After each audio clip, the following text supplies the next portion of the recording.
23வது சங்கீதம் எல்லாரும் வேதத்தை எடுத்துக்கொள்ள நம்ம ஒருமித்து நம்ம வாசிக்கிறோம். சோதரம். கர்த்தர் என் மேய்ப்பராயிருக்கிறார், நான் தாழ்ச்சி அடையேன். அவர் என்னை புல்லுள்ள இடங்களில் மேய்த்து அமர்ந்த தண்ணீர் அண்டையில் என்னை கொண்டு போய் விடுகிறார். அவர் என் ஆத்துமாவை தேற்றி தம்முடைய நாமத்து நிமித்தம் என்னை நீதியின் பாதைகளில் நடத்துகிறார். நான் மரண இருளின் பள்ளத்தாக்கில் நடந்தாலும் பொல்லாப்புக்கு பயப்படேன். தேவரீர் என்னோடு கூட இருக்கிறீர். உமது கோலும் உமது தடியும் என்னை தேற்றும். என் சத்துருக்களுக்கு முன்பாக நீர் எனக்கு ஒரு பந்தியை ஆயத்தப்படுத்தி என் தலையை எண்ணெயால் அபிஷேகம் பண்ணுகிறீர். என் பாத்திரம் நிரம்பி வழிகிறது. என் ஜீவன் உள்ள நாளெல்லாம் நன்மையும் கிருபையும் என்னை தொடரும். நான் கர்த்தருடைய வீட்டிலே நீடித்த நாட்களாய் நிலைத்திருப்பேன். கரங்களை தட்டி கர்த்தரை மகிமைப்படுத்துங்க.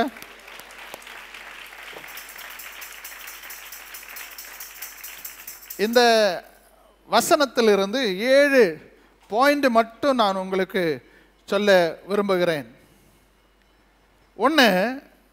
வசனம் 1, கர்த்தர் என் மெய்ப்பராயிருக்கிறார் என்ற வார்த்தைக்கு ஆண்டவர் நமக்கு ரட்சிப்பை தந்து விட்டார். ரட்சிக்கப்பட்ட ஒரு பிள்ளைக்கு தான் கர்த்தர் மெய்ப்பராயிருக்கிறார். எல்லாருக்கும் மெய்ப்பர் அல்ல. ஒரு தேவ பிள்ளை, ரட்சிக்கப்பட்ட ஒரு பிள்ளைக்கு தான் கர்த்தர் மெய்ப்பராயிருக்கிறார். ரட்சிப்பு என்று சொன்னால் டெலிவரன்ஸ், அதை நான் அப்புறமாக சொல்லுகிறேன். வசனம் 2, அமர்ந்த தண்ணீர் என்ற வார்த்தை அங்கே வருகிறது. அமர்ந்த தண்ணீர் ஞானஸ்தானத்துக்கு ஒப்பனையாக அங்கே சொல்லப்பட்டிருக்கிறது. வசனம் 3, ஆத்துமாவை தேற்றுகிறவர். இது தெய்வீக சுகம். இந்த 3வது வசனத்தில் ஆலயத்தில் வருகிற பிள்ளைகள் தெய்வீக சுகம் பெற வேண்டும். அதுதான் 3வது. வசனம் 5, ஒரு பந்தி ஆயத்தப்படுத்துகிறார். அதுதான் திருவிருந்து. வசனம் 5, தலையை எண்ணெயால் அபிஷேகம் பண்ணுகிறார். தேவனுடைய ஆலயத்தில் வருகிறவரை அபிஷேகத்தோடு கூட கர்த்தர் அனுப்புகிறார். அதே வசனம் 5, என் பாத்திரம் நிரம்பி வழிகிறது, பரிபூரண ஆசீர்வாதம். வசனம் 6, கர்த்தருடைய வீடு, ஆராதனை நடக்கிற கர்த்தருடைய ஸ்தலம். இந்த வசனத்தினுடைய 6 வசனத்தில் 7 காரியங்களை இந்த காலை வேளையில் நம்ம ஒருமித்து தியானிக்க போகிறோம். ஆமீன் சொல்லுங்களேன். நீங்கள் எனக்கு ரொம்ப ரெஸ்பான்ஸ் பண்ணணும். கர்த்தருடைய பிள்ளைகள் தேவனுடைய ஆலயத்தில் வந்து தேவனை துதிக்கும் போது நாம் ஏதோ தானோ என்று இருக்கக்கூடாது. ரொம்ப பக்தி வைராக்கியமாக வசனத்தை நல்ல உட்கொள்ளுகிற ஒரு பிள்ளைகளாக கர்த்தர் நம்மை மாற்றுவாராக. 1வது வசனம் சொல்லுகிறது,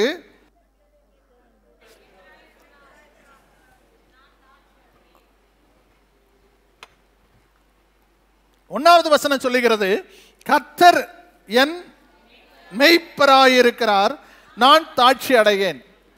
நல்ல புரிஞ்சு கொள்ளுங்க. ஆலயத்தில் வருகிற ஒரு தேவ பிள்ளை ஒவ்வொருவரும் கர்த்தருடைய பார்வையில் ரட்சிக்கப்பட்ட ஒரு தேவ பிள்ளை.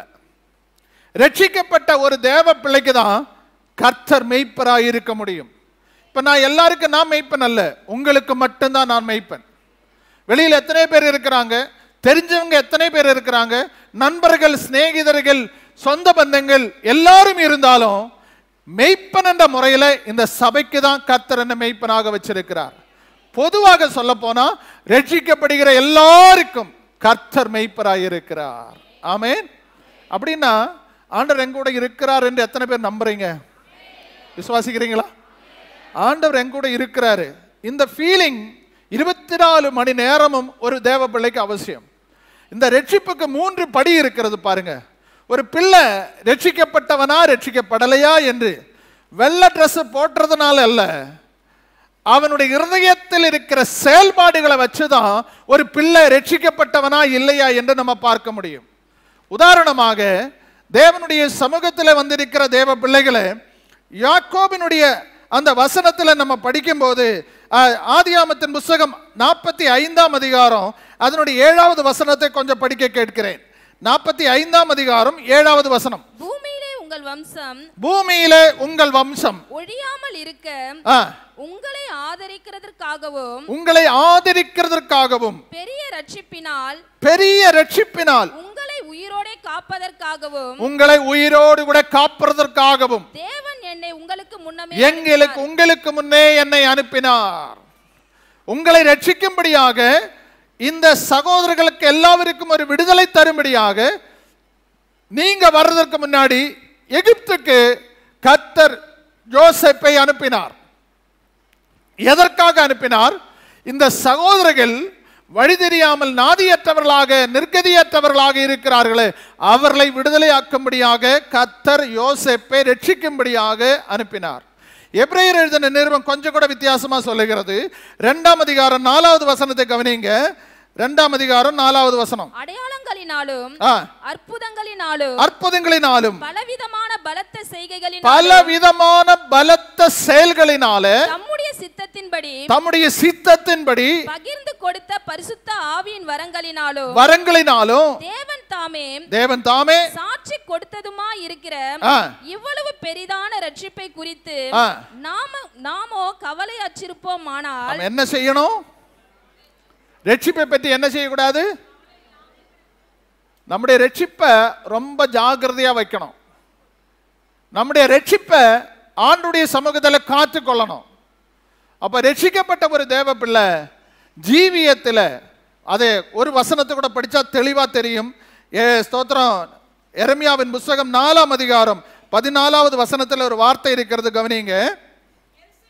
எருசலேமே, நீ ரட்சிக்கப்படும்படிக்கு, மைக்கில் வாசிங்கம்மா, உன் இருதயத்தை, எருசலேமே நீ ரட்சிக்கப்படும்படிக்கு உன் இருதயத்தை பொல்லாப்பற கழுவு, எந்த மட்டும் அக்கிரம நினைவுகளினால் உன் உள்ளத்திலே தங்கும். போதும். அப்ப இருதயம் மாறினா ரட்சிப்பு நிறைவேறும். ஆமென்.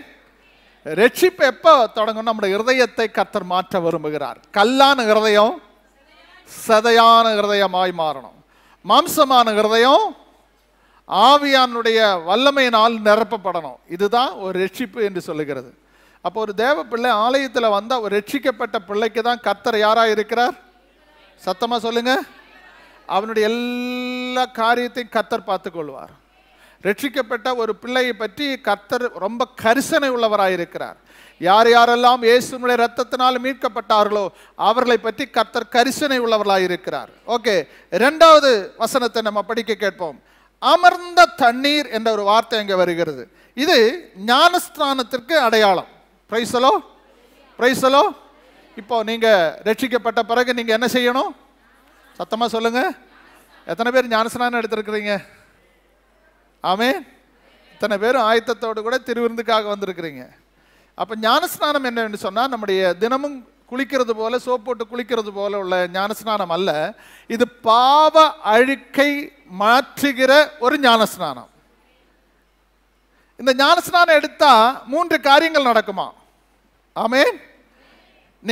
நீங்க ரட்சிக்கப்பட்ட ஒரு தேவ பிள்ளை ஞானஸ்நானம் எடுக்கும்போது என்ன நடக்கும்னு கேட்டீங்கன்னா, பைபிள் சொல்லுகிற மத்தேயு 3:16 இயேசு ஞானஸ்நானம் எடுத்து கரை ஏறின உடனே இதோ வானம் திறக்கப்படுகிறது. கரங்களை தட்டி கர்த்தரை மகிமைப்படுத்துங்க. ஞானஸ்நானம், ரட்சிக்கப்பட்டு ஞானஸ்நானம் எடுக்கிற ஒரு தேவ பிள்ளைக்கு கர்த்தர் என்ன செய்ய போறாரா? எத்தனை பேர் நம்புறீங்க? ஞாயிற்றுக்கிழமை கர்த்தர் வானத்தை திறந்து இடங்கொள்ளாமல் போகும் மட்டும் கர்த்தர் நம்மளை ஆசீர்வதித்து அனுப்ப போறாரு. நம்புறீங்களா? ஞானஸ்நானம் எடுத்த உடனே அவனுக்காக கர்த்தர் வானத்தை திறப்பார்.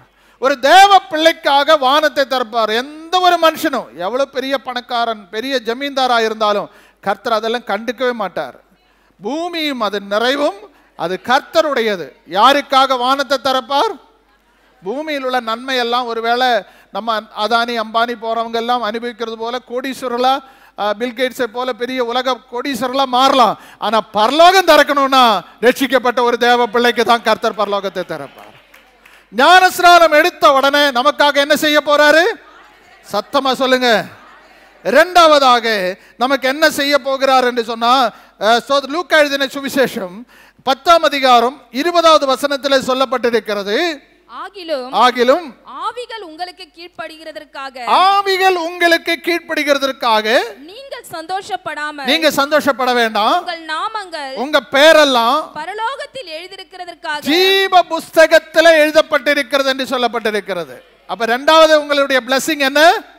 முதல்ல ஞானஸ்நானம் எடுத்தவங்களுக்காக பரலோகம் திறக்கிறது. இரண்டாவது, உங்களுக்காக ஆண்டவராகிய தேவன் என்ன சொல்றாரு? உங்க பேரெல்லாம் ஜீவ புஸ்தகத்தில் எழுதப்பட்டிருக்கிறது. ஹல்லேலூயா, ஹல்லேலூயா. ஜீவ புஸ்தகத்தில் பேர் எழுதப்படாதவன் எவனோ அவனை அக்கினி கடல்ல தள்ளுவான் என்று வெளிப்படுத்தல் 20ஆம் அதிகாரம் 15வது வசனத்தில் சொல்லுகிறது. ஜீவ புஸ்தகத்தில் பேர் எழுதப்படாதவன் எவனோ அவனை அக்கினி கடல்ல தள்ளப்படுவான். அப்ப நம்முடைய பேர் எங்க எழுதி இருக்கு? அப்ப நம்ம பரலோக வாசி என்பதை உறுதிப்படுத்துகிறது. ஒன்னு, நமக்காக ஞானஸ்நானம் எடுக்கிற பிள்ளைகளுக்காக வானத்தை திறக்கிறார். 2, என்ன சொல்லப்பட்டிருக்கிறது? ஜீவ புஸ்தகத்துல பேர் எழுதப்பட்டிருக்கிறது. 3, அந்த வசனம் சொல்லுகிறது பிலிப்பியர் 3:20 நம்முடைய குடியிருப்போ பரலோகத்தில் இருக்கிறது. உங்களுடைய ஆதாரம், உங்களுடைய பேன் கார்டு எல்லாம் இந்த பூமியில, நம்முடைய தேசத்துல, நம்முடைய வாழ்கிற இந்த தேசத்துல இருக்கிறது. நம்முடைய குடிமதிப்பு இங்கதான் இருக்கிறது. ஆனா ஞானஸ்நானம் எடுத்த ஒரு பிள்ளையினுடைய ஆண்டவருடைய சமூகத்தில் அவங்களுடைய நாமங்கள் மட்டுமல்ல, அவங்களுடைய நித்திய இடம் என்று சொல்லுகிறது பரலோக ராஜ்யத்தில் சிட்டிசன்ஷிப் என்று ஆங்கிலத்தில் சொல்லுவாங்க. நம்ம எல்லாம் இந்திய குடியுரிமையுடையவர்கள். 2வது ஒரு குடியுரிமை கர்த்தர் நமக்கு கொடுத்தார். என்ன குடியுரிமை? சத்தமா சொல்லுங்க. எத்தனை பேர் நம்புறீங்க? நான் பரலோகத்தின் குடியுரிமை பெற்றவன். ஞானஸ்நானம் எடுக்கும்போது ஒரு தேவ பிள்ளைக்கு உண்டாகிற ஆசீர்வாதங்கள் தான். கடைசியாக அந்த வசனம் சொல்லுகிறது, ரோமர் 6ஆம் அதிகாரம் 4வது வசனத்துல சொல்லப்பட்டிருக்கிறது. கவனிங்க. மேலும் பிதாவின் மகிமையினாலே கிறிஸ்து மரித்தோரிலிருந்து எழுப்பப்பட்டது போல நாமும் புதிதான ஜீவன் உள்ளவர்களாய் நடந்து கொள்ளும்படிக்கு அவருடைய மரணத்திற்குள்ளாக்கும் ஞானஸ்நானத்தினாலே கிறிஸ்து உடனே கூட அடக்கம் பண்ணப்பட்டோம். அடுத்த வசனம். ஆதலால் அவருடைய மரணத்தின் சாயலில் நாம் இணைக்கப்பட்டவர்களானால் அவர் உயிர்த்தெழுதலின் சாயலிலும் இணைக்கப்பட்டிருப்போம். ஆமென். கரங்களை தட்டி கர்த்தரை மகிமைப்படுத்துங்க. என்ன சொல்றாரு? 4வது, ஞானஸ்நானம் எடுத்தா நடக்கிற அனுபவம் என்ன? சத்தமா சொல்லுங்க. உயிர்த்தெழுதலின் சாயல்ல நம்ம இணைக்கப்பட்டிருக்கிறோம். எந்த மனுஷனுக்கும் இல்லாத ஒரு தகுதியை கர்த்தர் இயேசுவினுடைய மரண அடக்க உயிர்த்தெழுதல்ல நம்ம இணைக்கப்பட்டிருக்கிறோம். அப்படின்னா இந்த சரீரத்தை மகிமையின் சரீரமாக கர்த்தர் மாற்றுகிறார். ஆமென். இந்த சரீரம் என்ன சரீரம்? மண்ணான சரீரம். இந்த சரீரத்துக்கு வியாதி இருக்கு. இந்த சரீரத்தில் இருக்கிற ஸ்தோத்திரம் கண்ணீர் இருக்கு, கவலை இருக்கு, பற்றாக்குறை இருக்கு, அநேக குறைபாடுகள் இந்த சரீரத்தில். நாட்கள் போக போக, வயசு ஆக ஆக ஆண்டவருடைய பிள்ளைகளை அநேக ஊறுபட்ட வியாதி நமக்கு இருக்கும். ஆனா இந்த சரீரம் மகிமையின் சரீரமாக மாறும்போது கண்ணீர் இல்லாத, கவலை இல்லாத, துக்கம் இல்லாத, வேதனை இல்லாத, வியாதி இல்லாத ஒரு சரீரமாக, ஒரு மகிமையின் சரீரமாக கர்த்தர் மாற்றுகிறார். அதுதான் உயிர்த்தெழுதலின் சரீரம். அல்லேலூயா. அப்ப ஞானஸ்நானம் தண்ணீர், அமர்ந்த தண்ணீர் அண்டையில கொண்டு போய் விடுகிறது. என்னதை காண்பிக்கிறது? நமக்காக வானம் திறக்கப்படுகிறது, நம்முடைய பேரை ஜீவ புஸ்தகத்தில் எழுதுகிறது, நம்முடைய குடிமதிப்பு பரலோகத்தில் உறுதிப்படுத்துகிறது. 4வது, நமக்கு உயிர்த்தெழுதலே பங்கு கொடுக்கிற கர்த்தர். ஆமென். சொல்ல மாட்டீங்களா? இந்த உயிர்த்தெழுதல பங்கு கொடுக்கிறதுன்னு பார்த்தா நீங்க அதை படிச்சு பார்த்தீங்கன்னா தெரியும். எந்த ஒரு தகுதியும் நமக்கு இல்லை. மண்ணான இந்த சரீரம் விண்மயமான சரீரமா எப்படி மாறும்? டிரான்ஸ்ஃபார்மேஷன் என்று சொல்லுவார்கள். அதில் ஒரு உருமாற்றம் அடைகிறது. ஆண்டவர் இந்த கால வேளையில ஆலயத்தில் வந்திருக்கிற நீங்க ஒவ்வொருவரும், இந்த திருவிருந்தில கலந்து கொள்ள போகிற ஒவ்வொருவரை கர்த்தர், ரட்சிக்கப்பட்ட ஒவ்வொருவரையும் பார்த்து கர்த்தர் சொல்றாரு, நீங்க உங்க சரீரம் உருமாற்றம் அடைந்து தேவனுடைய சாயலாய் நம்ம மாற போறோம். ஆமென். ஒரு தேவ பிள்ளை 4 நிலையில உருமாற்றம் அடைந்து கொண்டு இருக்கிறது. ஆமென். என்ன? முதல்ல நீங்கள் தேவ பிள்ளைகள். என்னவா இருக்கிறீங்க? தேவ பிள்ளைகள். 2வது, தேவனுடைய மனுஷன். யாரு? அடுத்த லெவல்ல நீங்க வர்றீங்க. 3வது, தேவனுடைய சிநேகிதன். 4வது, தேவனுடைய சாயல். அப்ப தேவனுடைய சாயல் எப்ப உண்டாகும்? நாம் இந்த பூமியிலிருந்து நம்முடைய மூச்சு நிற்கும் போது நம்முடைய மரணம், நம்முடைய சரீரம் பூமிக்கு அடியில் போகும். நமக்கு கொடுத்த ஆத்மா உருமாற்றம் அடைந்து உயிர்த்தெழுதலின் சரீரத்தோடு கூட இணைக்கப்படுகிறது. அல்லேலூயா. அப்ப ரெண்டாவது அமர்ந்த தண்ணீர் ஞானஸ்நானத்துக்கு ஒப்பனையாயிருக்கிறது. அது இத்தனை ஆசீர்வாதங்கள். ஞானஸ்நானம் எடுக்கிற ஒரு பிள்ளை, யாராவது ஞானஸ்நானம் எடுக்கலன்னா இன்றைக்கே தீர்மானம் எடுத்துக்கொள்ளுங்க. ஞானஸ்நானம் எடுத்து கர்த்தருடைய ஆசீர்வாதத்தை சுதந்தரித்துக் கொள்ள ஆண்டவர் உங்களுக்கு கிருபை செய்வாராக. நமக்கு தெரியும் ஆபிரகாமுக்கு எத்தனை பிள்ளைகள்? 8 பிள்ளைகள் இருந்தாங்க. 8 பிள்ளைகள்ல ஆபிரகாமுக்கு அந்த 8 பிள்ளைகள் இருந்தாலும் நீங்க ஆதியாகமத்தின் புத்தகத்தை நீங்க படிச்சு பாருங்க. 25ஆம் அதிகாரத்துக்கு வாருங்கள். அங்கே சொல்லப்பட்டிருக்கிறது, ஸ்தோத்திரம், 25ஆம் அதிகாரத்திற்கு அதனுடைய 4வது வசனம். மீதியானுடைய குமாரர் ஏப்பாம், ஏப்பேர், ஆனோக்கு, அபிதா, எல்தகா என்பவர்கள். இவர்கள் எல்லாரும் கேத்துராலின் பிள்ளைகள். ஆபிரகாம் தனக்கு உண்டான யாவையும் ஈசாக்குக்கு கொடுத்தான். அடுத்தது வசனம். ஆபிரகாமுக்கு இருந்த மறுமனை ஆட்டிகளின் பிள்ளைகளுக்கோ ஆபிரகாம் நன்கொடைகளை கொடுத்து. அப்ப ரட்சிக்கப்பட்டவங்களுக்கு எல்லாம் கொடுத்துருவாரு. ஆனா ரட்சிக்கப்படாத தேவ பிள்ளைகளுக்கு சத்தனமா சொல்லுங்க, நன்கொடைகளை கொடுப்பார். என்ன நன்கொடை? என்ன நம்ம முடின்னு சொல்லிருங்களேன். நம்ம கல்யாணத்துக்கு நல்லது கெட்டதுக்கெல்லாம் ஒரு கவர் எடுத்துகிட்டு போகிறோம்ல, போமா? எங்கே போகிறீங்க? ஃபங்க்ஷன் போட்டால் பேக்கெட்டில் என்ன இருக்கணும்? அது அந்த கவரை பார்த்தாலே தெரியும் என்ன அன்பளிப்புன்னு உள்ளது. அப்போ தேவ பிள்ளைகளை ஸ்தோத்திரம், மற்றவங்களுக்கு ரட்சிக்கப்படாத, ஞானஸ்நானம் எடுக்காத, இயேசுனுடைய பிள்ளையா, இயேசுவின் ரத்தத்தில் கழுவப்படாதவங்களுக்கு என்ன செய்ய போகிறாரா? இவங்களுக்கு தத்தெடுத்த பிள்ளைகள். இது சொந்த பிள்ளைகள். ஆபிரகாமுக்கு இத்தனை பிள்ளைகள் இருந்தாலும் ஒரு பிள்ளை தான் கர்த்தருக்கு சுதந்திரவாளியாய் கர்த்தர் மாற்றினார். நீங்களும் நானும் கர்த்தருக்கு தத்து பிள்ளைகள் அல்ல, சொந்த பிள்ளைகளாக கர்த்தர் பரலோகத்தினுடைய சகல ஆசீர்வாதங்களும் நீங்களும் நானும் சுதந்திரித்துக் கொள்ளணும். ஆமென்.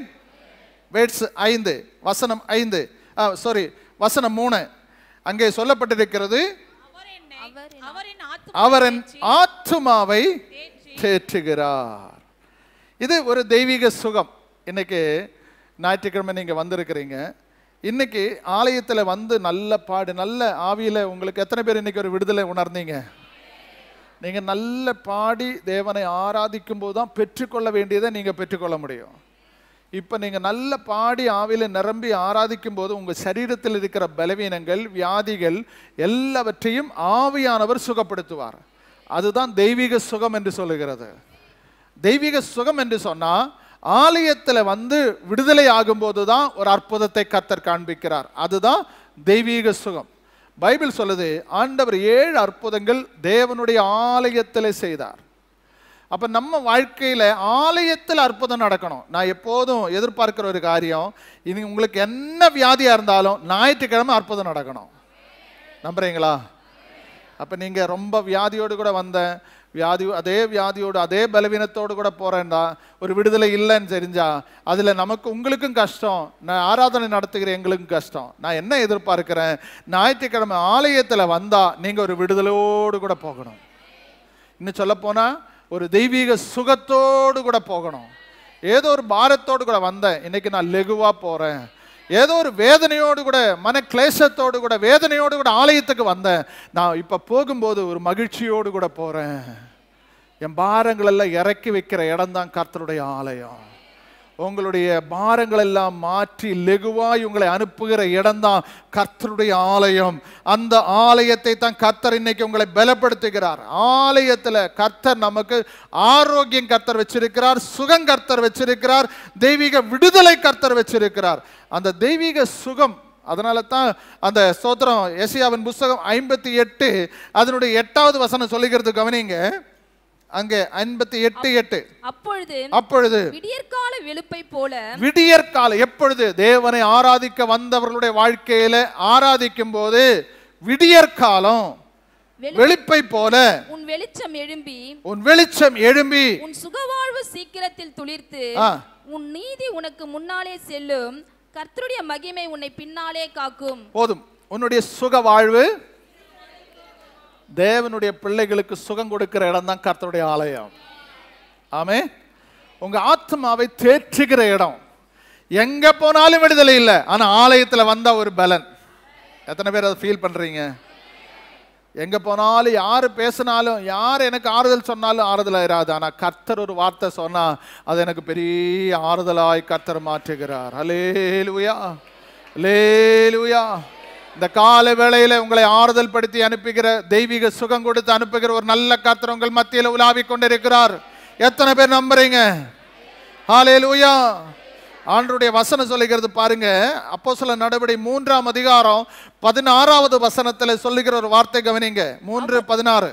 அவருடைய நாமத்தை பற்றும், அவருடைய நாமத்தை பற்றும் விசுவாசத்தினாலே, விசுவாசத்தினாலே அவருடைய நாமமே, அவருடைய நாமமே நீங்கள் பார்த்து அறிந்திருக்கிற, நீங்கள் பார்த்து அறிந்திருக்கிற இவனை பலப்படுத்தினது. அவரால் உண்டாகிய விசுவாசமே, அவரால் உண்டான விசுவாசமே உங்கள் எல்லாருக்கும் முன்பாக இந்த சர்வாங்க சுகத்தை இவனுக்கு கொடுத்தது. என்ன சுகம்? எங்கே சுகம் கொடுத்தால்? பேதுருவும் யாக்கோபும் யோவானும் ஆலயத்தில் ஜெபிக்கிறதுக்காக போறான். ஆலயத்தில் ஜெபிக்கிற வந்திருக்கிற தேவ பிள்ளையே, ஜெபிக்கிறதுக்காக போன போது ஆண்டவருடைய சமூகத்தில் வந்திருக்கும் போது ஒரு கிரிப்பிள் மேன், சப்பானி, அவன் அங்கே வந்து அவனுடைய சரீரத்தில் நடக்க முடியல, நிற்கிற அந்த உட்கார்ந்து கொண்டே இருந்தான், பிச்சை கேட்டுக்கொண்டு இருந்தான். பைபிள் சொல்லுகிறது, பேதுருவும் யோவானும் யாக்கோபும் அந்த இடத்துல போகும்போது ஏதாவது கிடைக்குமா என்று சொல்லி காத்து கொண்டு இருக்கும் போது ஆண்டவருடைய வசனம் சொல்லுகிறது, பொன்னும் வெள்ளியும் எனக்கு இல்ல, எனக்குள்ளதை உனக்கு தருகிறேன். ஆமென். Praise the Lord. நான் ஒரு காரியத்தை உங்களுக்கு சொல்றேன். நீங்க தெய்வீக சுகம் பெற்றுக்கொண்டா நீங்க மற்றவர்களுக்கும் தெய்வீக சுகம் கொடுக்க கர்த்தர் உங்களுக்கு உதவி செய்வார். நீங்க கர்த்தருடைய தெய்வீக தொடுதலை உணர்ந்தா நீங்க மற்றவர்களுக்கு சுகம் கொடுக்கிறது கர்த்தர் உங்களுக்கு உதவி செய்வார்.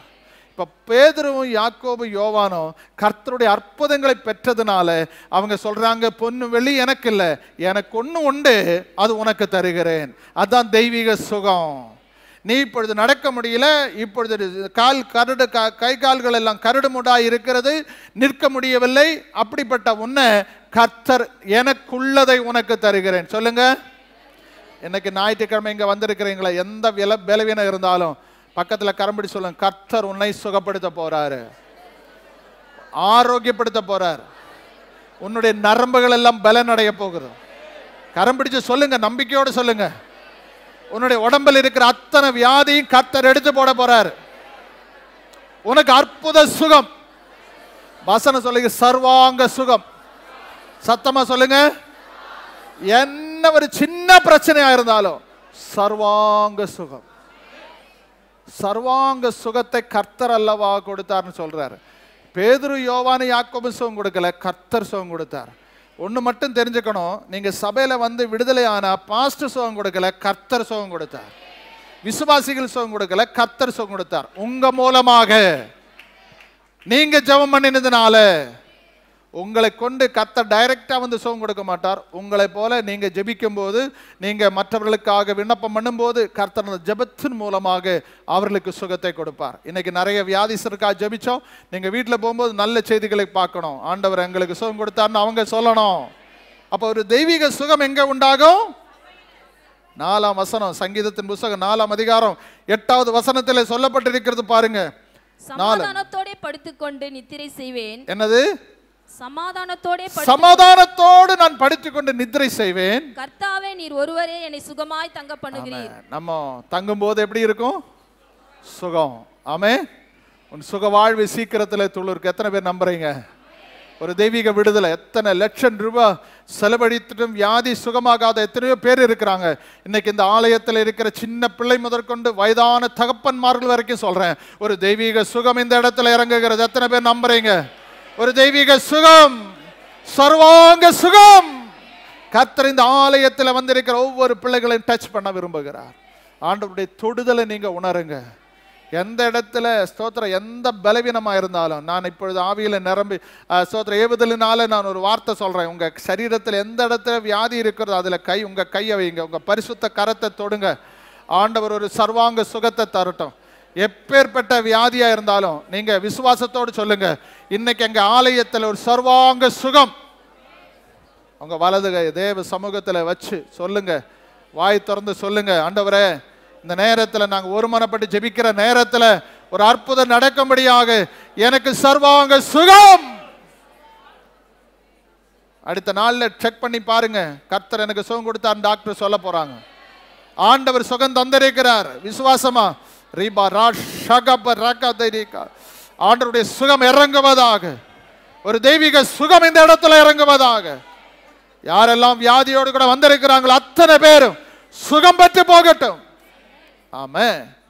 பைபிள் சொல்லுது, அவரை தொட்டவர்கள் எல்லாரும், அவர் தொட்டவர் எல்லாரும், அப்படி ஒரு வசனம் இருக்கு. எங்க இருக்கு? அவருக்கு அவர் தொட்டவர் எல்லாரும், அவரை தொட்டவரும் சுகமானார்கள். ஹல்லேலூயா, ஹல்லேலூயா. இன்னைக்கு கர்த்தர் சொல்றாரு, உங்களை தொட்டவர் இயேசு உங்களை சுகப்படுத்துகிறார், நீங்க தொட்டவர்களும் சுகமாக போறாரு. ஆமென். அதனால நம்ம எல்லாரும் இன்னைக்கு ஒரு தெய்வீக சுகத்தை கர்த்தரிடத்திலிருந்து பெற்றுக் கொண்டு இருக்கிறோம். ஆமென். உன் அலங்கத்துக்குள்ள, அரண்மனைக்குள்ள சுகம். உங்க வீட்டில் எத்தனை லட்சம் ரூபாய் இருந்தாலும் சுகம் இல்லைன்னா அந்த வீடு நிம்மதியா இருக்காது. அதனால ஆண்டவர் சொல்றாரு, உன் அலங்கத்துக்குள்ள முதல்ல என்ன வேணும்? அந்த பவுண்டரிக்குள்ள ஒரு சமாதானத்தின் ஆவி, உன்னுடைய வீட்டுக்குள்ள ஒரு சுகம். எத்தனை பேர் நம்புறீங்க? ஆமென். சில வீட்டில் பார்த்தா இத்தனை பேர் கட்டு கட்டா மாத்திரை இருக்கும். மாத்திரைக்குன்ற ஒரு டப்பா வச்சிருப்பாங்க. எத்தனை டப்பா? 10-20 மாத்திரை டாக்டர் எழுதி கொடுத்துருப்பாங்க. ஒரு நாள் சாப்பிடணும். உடம்பு என்ன ஆகும்? நீங்க சொல்லணும், ஆண்டவரே இன்னைக்கு நீங்க இந்த வார்த்தை வச்சு நீங்க சர்வாங்க சுகம் சொன்னீரே, ஆண்டவர் என் குடும்பத்துக்கு எனக்கு தரணும் ஆண்டவரேன்னு நீங்க கேளுங்க. ஒரு தகப்பன் தன் பிள்ளைக்கு ஸ்தோத்திரம் நல்ல ஈவுகளை கொடுக்க தெரிந்திருக்கும் போது பரமபிதா உங்களுக்கு கொடுப்பது அதிக நிச்சயம் அல்லவா? ஹல்லேலூயா, ஹல்லேலூயா. மீனை கேட்டா பாம்பை கொடுக்க மாட்டாரு, அப்பத்தை கேட்டா கல்லை கொடுக்க மாட்டாரு, முட்டை கேட்டா தேளையும் கொடுக்க மாட்டாரு. உங்களுக்கு நல்ல ஈவை கொடுக்க அவர் தெரிந்திருக்கிறார். இன்றைக்கு நீங்க கேட்கறதை பெற்றுக்கொள்ள போறீங்க. ஒரு தெய்வீக சுகத்தை கர்த்தர் தர போறாரு. 4வது 5வது வசனம், ஒரு பந்தி எனக்காக ஆயத்தப்படுத்துகிறார். அல்லேலூயா, அல்லேலூயா, அல்லேலூயா.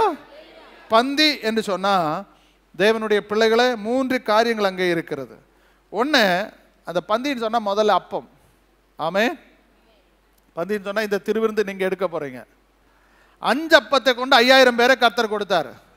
அது திருவிருந்து கிடையாது. என்ன கவனிக்கிறீங்களா? 5 அப்பத்தை பிட்டு 5000 பேர் கொடுத்தாங்க. அதில் ரட்சிக்கப்படாதவன், கர்த்தரை ஏற்றுக்கொள்ளாதவன், விசுவாசம் மற்றவர் பல கூட்டத்தர் பொதுவான ஜனங்களுக்கு அந்த அப்பத்தை பிட்டு கொடுத்தார். அவங்களுடைய பசியை போக்கினார். ஆனால் இந்த திருவிருந்து என்று சொல்லுகிறது, ஆண்டவர் எல்லாரையும் கூப்பிடல. ஆண்டவர் எனக்காக ஒரு மேல் வீட்டு அறையில் இரவு ராபோஜனம், திருவிருந்துன்னு சொல்லி பைபிளில் இல்லவே இல்லை. ராபோஜனம், அப்பம் பிற்குதல், இது 2 தான் பைபிள் இருக்கு. ஒன்று அப்பம் பிற்குதல், இன்னொன்று ராபோஜனம். இரவில் சாயங்கால வேளையில் இரவில் கர்த்தர் ராவிருந்து பண்ணினதுனால ராபோஜனம். இது 2 வார்த்தை தான் பைபிள் இருக்கு. அப்படினால் இந்த திருவிருந்து தேவ பிள்ளைகள் எடுக்க போகும்போது அறிந்து கொள்ளணும், இந்த திருவிருந்து என்றால் என்ன. நிறைய பேருக்கு இந்த திருவிருந்து எடுக்கிறது என்னன்னு தெரியாது. திருவிருந்து எடுக்கும்போது உங்கள் கை முதல்ல பரிசுத்தமாக இருக்கணும். ஏதோ ஒன்று வாங்கிட்டு நீங்கள் திருவிருந்து எடுக்கும்போது இப்படியே நான் கொடுக்கறது அப்படியே வாங்கிட்டு போகிறது இருக்கக்கூடாது. 2 கை இப்படி பத்திரமா நீங்கள் ரொம்ப பக்தியாக நீங்கள் நீட்டணும். நீங்கள் ஏதோ ஒன்று வாங்கிட்டு போகிற மாதிரி சாப்பாடு கொடுக்குறாங்க, இப்போ மிட்டாய் வாங்குற மாதிரி வாங்கிட்டு போகக்கூடாது. அது வாங்கிட்டு போய் திருவிருந்து எடுத்துகிட்டு அந்த திராட்சை ரசத்தை சாப்பிட்டுட்டு போனால் திருவிருந்து எடுத்த மாதிரி நினைக்கக்கூடாது. நீங்கள் வரும்போது, ஆண்டவரே இது எடுக்கிறதுக்கு நான் தகுதி உள்ளவனா, இந்த மாதம் இந்த திருவிருந்து எடுக்கிறதுக்கு நான் பாத்திரவானா, தன்னைத்தான் என்ன செய்யணும்? சத்தமாக சொல்லுங்க. அப்படி தன்னைத்தானே சோதனை செய்யலைன்னா 3 காரியங்கள் நமக்கு நடக்கும். என்னாகும்? எப்படியே போட்டேன், நம்ம திருவிருந்து தானே. சிலவங்க நான் தேவ சமூகத்தில் ரொம்ப ஸ்தோத்திரம் தாழ்மையாக சொல்லுறேன். சிலவங்க திருவிருந்துக்கு மட்டும் வருவாங்க சர்ச்சுக்கு, நம்ம சர்ச்சுக்கு. ஞாயிற்றுக்கிழமை 3 ஆராதனைக்கும் காணும், 4வது திருவிருந்து ஆராதனைனா கரெக்டாக வருவாங்க, திருவிருந்து எடுப்பாங்க, போயிட்டே இருப்பாங்க. அவங்களுக்கு ஏதோ இது சாப்பிட்டா பரலோகம், உன்னை பரலோகமே கொண்டு போக மாட்டார். எப்படி நீ பரலோகம் போகும்? 3 நாள் ஞாயிற்றுக்கிழமை ஆராதனைக்கு வராம 4வது நாள் திருவிருந்து எடுத்தா பரலோகத்தை எப்படி போகணும்? கர்த்தர் அவ்வளோ பெரிய ஏமாளின்னு நினைச்சீங்களா? ஞாயிற்றுக்கிழமை ஆராதனைக்கு வந்து கர்த்தரை உண்மையோடும் ஆவியோடும் ஆராதிச்ச தேவ பிள்ளைகளுக்கு வச்சிருக்கிறதா இந்த திருவிருந்து. அல்லேலூயா. இந்த திருவிருந்து இந்த புசிக்கும் போது என்ன உண்டாகும்? பலவீனமாயிருக்கிற நம்மளை கர்த்தர் இது மூலமா பலப்படுத்துவார். ஒருவேளை நீங்க வியாதியோடு கூட வந்தா வியாதியில் இருந்து கர்த்தர் நீக்கு போக்கு தருவார். ஒரு வேளை மரண தருவாயில் இருக்கிறோம், நமக்கு தெரியாது எப்ப மரணம் வரும், ஆனா இந்த வாரம் மரிச்சு போவோன்னு குறிச்சு வச்சிருப்பாங்க. ஆனா கர்த்தர் சொல்றாரு, இந்த திருவிருந்து புசிக்கிறதுனால உன்னை மரணத்திலிருந்து ஒரு நீக்க போக்கையும் கர்த்தர் தருவார். ஆமே. அபாத்திரமா எடுத்தா தேவையில்லாத வியாதி வரும், தேவையில்லாத பலவீனம் வரும், தேவையில்லாத மரணமும் சம்பவிக்கும். அதனால ஒரு தேவ பிள்ளை எப்போதும் கிளியரா, கிறிஸ்டல் கிளியரா அறிஞ்சு கொள்ளுங்க, திருவிருந்து என்றால் என்ன? அது பரிசுத்தமாய் வாழ்கிற தேவ பிள்ளைகளுக்காக எடுக்கப்படுகிற ஞாயிற்றுக்கிழமையானா ஒரு ஞாயிற்றுக்கிழமை கூட நான் தவறாம ஆலயத்தில் வந்து ஆவியோடு உண்மையோடு கூட உண்மை ஆராதனை செய்தேன். அந்த ஆராதனையில கலந்து கொண்டு எடுக்கிற திருவிருந்து தான் நமக்கு 3 நிலையில ஆசீர்வாதம் தரும். அது பைபிள் சொல்லும் போது சொல்றாரு. யோவான் எழுதின சுவிசேஷம் 6ஆம் அதிகாரம் 35வது வசனத்துல என்ன சொல்றாரு? இயேசு அவர்களை நோக்கி, ஜீவ அப்பம் நானே, ஜீவ அப்பம் நானே, என்னிடத்தில் வருகிறவன் ஒரு காலம் பசியடையான், என்னிடத்தில் விசுவாசமா இருக்கிறவன் ஒரு காலம் தாகமடையான். நீங்கள் என்னை கண்டிருந்து விசுவாசியாமல் இருக்கிறீர்கள் என்று. இந்த அப்பம் புசித்து பானம் பண்ணுகிறவங்களுக்கு என்ன உண்டாகும்? நித்திய ஜீவன் உண்டாகும். எல்லாருக்கும் ஜீவன் இருக்கு, ஆனா ரட்சிக்கப்படுகிற பிள்ளைகளுக்கு தான் என்ன உண்டாகும்? சத்தமா சொல்லுங்க. நித்திய ஜீவன் என்ன? நித்தியத்துக்கு போறவங்க தான் நித்திய ஜீவன் பெற்றுக்கொள்ள முடியும். எல்லாருக்கும் இல்லை. ரட்சிக்கப்படுகிற தேவ பிள்ளைகளுக்கு தான் என்ன உண்டு? அவனை நான் நித்திய ஜீவன் அளிப்பேன் என்று கொடுப்பதே அவருடைய வாக்குத்தத்தம். லூக்கா சுவிசேஷம் 4ஆம் அதிகாரம் 34வது வசனத்தில் என்ன சொல்லுது? அவன் ஐயோ 4:34 வசனமாகிய அப்பம். அந்த வசனத்தை கொஞ்சம் படிங்க. அவருடைய வசனம் அதிகாரம் உள்ளதா இருந்தபடியா அவருடைய போதகத்தை குறித்து அவர்கள் ஆச்சரியப்பட்டார்கள். ஜெப ஆலயத்திலே அசுத்த ஆவி பிடித்திருந்த ஒரு வசனம் ஒரு அப்பம் என்று சொல்லப்பட்டிருக்கிறது. லூக்கா 11ஆம் அதிகாரம் 11வது வசனம். உங்களில் தகப்பனாய் இருக்கிற ஒருவனிடத்தில் மகன் அப்பம் கேட்டால் அவனுக்கு கல்லை கொடுப்பானா? மீனை கேட்டால் வாசிங்க, மீனுக்கு பதிலாக பாம்பை கொடுப்பானா? அல்லது முட்டையை கேட்டால் அவனுக்கு தேளை கொடுப்பானா? 13வது வசனம். பொல்லாதவர்களாய் இருக்கிற நீங்கள் உங்க பிள்ளைகளுக்கு நல்ல ஈவை கொடுக்க அறிந்திருக்கும் போது பரம பிதாவானவர் தம்மை வேண்டிக் கொள்ளுகிறவர்களுக்கு பரிசுத்த ஆவியை கொடுப்பது அதிக நிச்சயம். இப்ப பரிசுத்த ஆவியானவர் ஒரு அப்பம், வசனம் ஒரு அப்பம், கர்த்தர் கொடுக்கிற திருவிருந்து ஒரு அப்பம். இது 3ம் சேர்ந்தது தான் இந்த திருவிருந்து ஆராதனை. அல்லேலூயா. அதனால பரிசுத்தம் இல்லாம ஒருவரும் என்ன செய்யக்கூடாது? சத்தமா சொல்லுங்க. அபாத்திரமா புசிச்சா என்ன நடக்கும்னு கூட நான் சொல்லிடுறேன், நீங்க கொஞ்சம் உஷாரா இருக்கணும். நீங்க ஸ்தோத்திர யோவான் எழுதின சுவிசேஷத்தில் பாருங்க, அதனுடைய 13ஆம் அதிகாரம் 27வது வசனம். இயேசு திருவிருந்து கொடுக்கிறாரு. கொடுத்துட்டு போன பிறகு என்ன நடக்குது? அந்த துணிக்கை அதாவது திருவிருந்த அவன் வாங்கின பின்பு, அந்த யூதாஸ் வாங்கின பின்பு சாத்தான் அவனுக்குள் புகுந்தான். திருவிருந்து எடுத்த பிறகு என்ன வந்துருச்சா? பரிசுத்தம் இல்லாம திருவிருந்து எடுத்துனா தேவையில்லாத சாத்தானுடைய கிரியைகள் எங்க வந்துடும்? பூந்துரும். நீங்க கூப்பிட வேண்டாம். என்னாகும்? அது ஆட்டோமேட்டிக்கா நமக்குள்ள வந்துடும். ரட்சிக்கப்பட்டவங்களுக்கு சாத்தான் என்ன செய்யாது? ரட்சிக்கப்பட்ட பிள்ளைகளுக்கு சாத்தான் என்ன செய்ய மாட்டான்? வாய் தரங்களை கொஞ்சம். ரட்சிக்கப்பட்ட ஒரு தேவ பிள்ளையை சாத்தான் தொட முடியாது. ஆமே, பிரைஸ் தி லார்ட். அப்போ இந்த பிசாசு எப்படி நம்மளை வரும்? தேவ பிள்ளைகளை நல்லா புரிஞ்சுக்கொள்ளுங்க. நம்ம கர்த்தருடைய பிள்ளைகள், நம்மை சாத்தான் தொடர்றதுக்கு கர்த்தர் பர்மிஷன் கொடுக்க மாட்டான். ஏன்னா இது கிருபையின் காலம். யோபு வாழ்ந்த நாட்களில் டைரக்டா மோதுவான். ஆனா இது கிருபை. கர்த்தர் நமக்கு ஒரு பவுண்டரி வச்சிருக்கிறார். நம்ம பலவீனம் தெரியும், நம்ம பலவீனர்கள். இவங்கிட்ட சாத்தான் போனா இவன் நிக்க மாட்டான்னு தெரிஞ்சுதான் ஆண்டவர் ஒரு பவுண்டரி வச்சிருக்கிறார். பரிசுத்த ஆவியானவரை இடையில பண்ண வச்சிருக்கிறார். இப்ப பரிசுத்த ஆவியானவரை தாண்டி தான் நம்மளை தொட முடியும். இந்த கால வேளையில நல்லா புரிஞ்சு கொள்ளுங்க ஆண்டவருடைய பிள்ளைகளை. இந்த 12 சீஷர்கள் திருவிருந்து எடுத்தவர்கள். பைபிள் சொல்லுது அந்த 12 பேர்ல ஒருவனுக்குள்ள என்ன பூந்துச்சான்? அப்ப திருவிருந்து அபாத்திரமா எடுத்தா இவன் என்ன பண்ணா? இந்த திருவிருந்து அப்பத்தை எடுத்து சாப்பிட்ட பிறகு இவன் இன்னும் சற்று நேரத்தில் ஆளுகள் வருவாங்க, இயேசுவை காட்டி கொடுக்க போகிறான் என்பதை இந்த பேதுரு இந்த ஸ்தோத்திரம் அபாத்திரமாய் இவன் புசித்தான் என்பதை அறிந்து சாத்தான் அவனுக்குள்ள பூந்தான். பூந்ததோடு விட்டு விட்டானா அவனை மரணத்துக்கு நேராக கொண்டு போனான். யூதா எப்படி செத்து போனா? யூதா எப்படி செத்து போனா? பைபிள் சரியா படிக்கணும். பைபிள் சொல்லுது நாண்டு கொண்டு செத்து போனான். இவன் இயேசுவை காட்டி கொடுத்த மாத்திரத்தில் அந்த 30 வெள்ளிக்காசு எடுத்து கொண்டு போய் அவன் ஸ்தோத்திரம் ஆசாரியன் இடத்துல கொடுக்குறான். அவனுக்கு மனசு தாங்கலை. ஆண்டவரே, இவ்வளவு இன்னசென்டா இருந்த, இவ்வளவு எங்களை அப்பா என்று கூப்பிடக்கூடிய அந்த பரம பிதாவை நான் காட்டி கொடுத்தேன்னு சொல்லி அவனால தாங்க முடியல. தேவாலயத்துக்கு போறான், ஆசாரிகளில் போய் பார்க்குறான். ஆசாரிகள் சொல்றான் உனக்கு எனக்கும் பங்கு கிடையாது.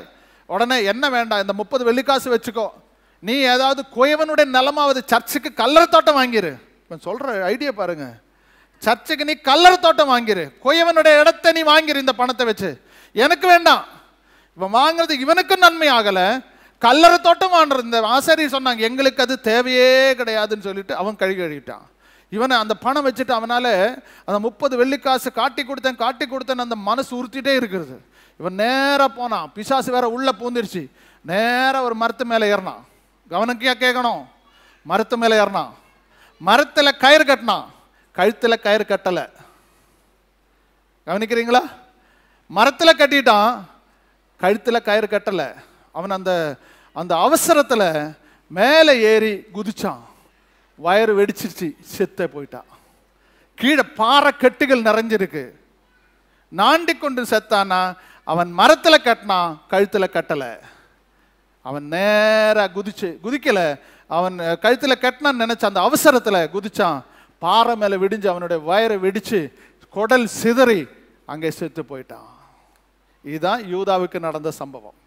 ஒரு தேவ பிள்ளை நல்லா புரிஞ்சுக்கொள்ளுங்க, ஒரு காரணத்தினாலும் கர்த்தரை காட்டி கொடுக்கிற ஒரு பிள்ளையாய் நீ மாறக்கூடாது. கர்த்தரை ஏமாற்றுகிற ஒரு பிள்ளையாய் நீ மாறக்கூடாது.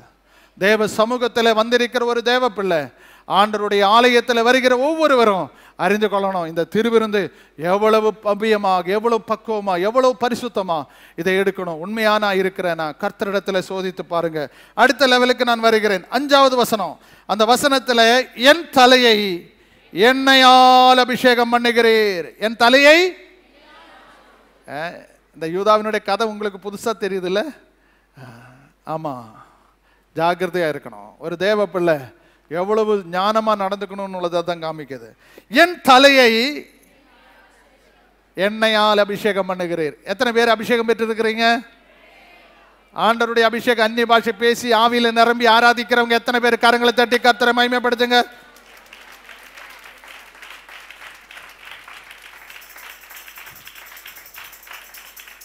ஆமென்.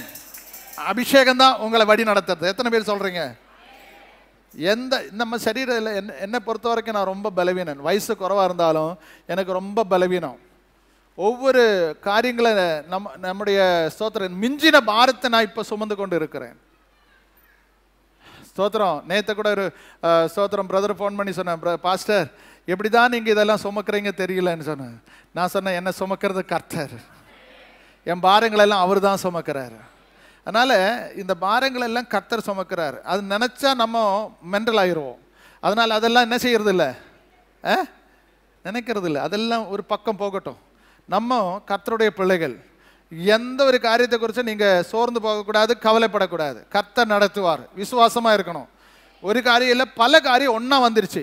என்ன செய்யறதுன்னு தெரியாமல், பல நேரத்தில் டிசிஷன் எடுக்க முடியாமல், பல நேரத்தில் நான் தவிச்சுட்டு போகிறேன். அப்போ நான் ஆஃபீஸில் போய் நின்று கொஞ்சம் வசனத்தை எல்லாம் படித்து ஜெபம் பண்ணி இயேசுவின் ரத்தம் சொல்லி ஆவியில் நிரம்பி கொஞ்சம் அந்நிய பாஷையெல்லாம் பேசும்போது தான் எனக்கு ஒரு பலன் உண்டாகிறது. அப்ப நல்லா புரிஞ்சுக்கொள்ளுங்க, அந்த அபிஷேகம் இருக்கிறதுனால தான் இதெல்லாம் தாங்க முடிகிறது. அல்லேலூயா. உங்களால தாங்கிக் கொள்ளாத பாரத்தை நீங்க சுமக்கும் போது புரிஞ்சு கொள்ளுங்க, நீங்க தாங்கல, உங்க அபிஷேகம் தான் அதை தாங்குது. இல்லைன்னா எப்போதே செத்து போயிடலான்னு போயிடுவீங்க. ரயில்வே ஸ்டேஷன் இந்த ட்ராக்கில் போயிடுவீங்க, கயிறு எடுப்பீங்க, மருந்து சாப்பிடுவீங்க. என்ன இது போதும், இனி என்னத்துக்கு, என்னால் தாங்க முடியல. ஆனா தேவனுடைய அபிஷேகம் எனக்குள்ள இருக்கிறதுனால சொல்லணும், பிசாசே என்னுடைய சரீரத்தை தொட உனக்கு அதிகாரம் இல்லை. எஸ், ஏதோ ஒரு தற்கொலையின் ஆவி இங்கே சுத்துதை கர்த்தர் காண்பிக்கிறார். தற்கொலையின் ஆவி இங்கே சுத்துதை காண்பிக்கிறார். ஆண்டவர் சொல்றாரு, சூசைட் பண்ணுகிற ஒரு ஆவி, என்னால் முடியல, நான் சாக போறேன் அப்படின்னு சொல்லி சொல்லி அது பயமுறுத்தி ஏமாற்றி கொண்டிருக்கிற ஒரு ஆவி இந்த இடத்துல அலசவாடி கொண்டிருக்கிறது. ஸ்தோத்திரம். வயதானவர்கள் அல்ல, நடுத்தர வயதான ஸ்தோத்திரம் ஒரு சகோதரி பார்த்து கர்த்தர் சொல்றாரு, ஆண்டவர் இன்னைக்கு அந்த ஆவி விலகட்டும், இயேசுவின் நாமத்தில் விலகட்டும். நான்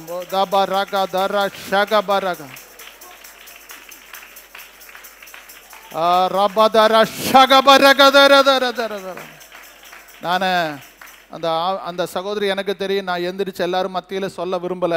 கர்த்தருடைய பிள்ளையே ஸ்தோத்திரம், தேவன் உனக்குள்ள இருக்கிற அந்த ஆவி ஆண்டவர் இன்னைக்கு நீக்கி போடுறாரு. சாகணும், நான் தற்கொலை பண்ணா அதுதான் யோசனையில் நீ இருக்கிற, இன்னைக்கு கர்த்தர் அதை நீக்கி போடுறாரு. இன்னைக்கு ஆண்டவருடைய சுகமளிக்கிற கரம் உன்னை தொட்டு கொண்டு இருக்கிறது. ரீகா தாரா, அபிஷேகம் உண்மையில இருக்கிறது, நீ மறந்து போகாது. நீ கர்த்தருடைய பிள்ளை,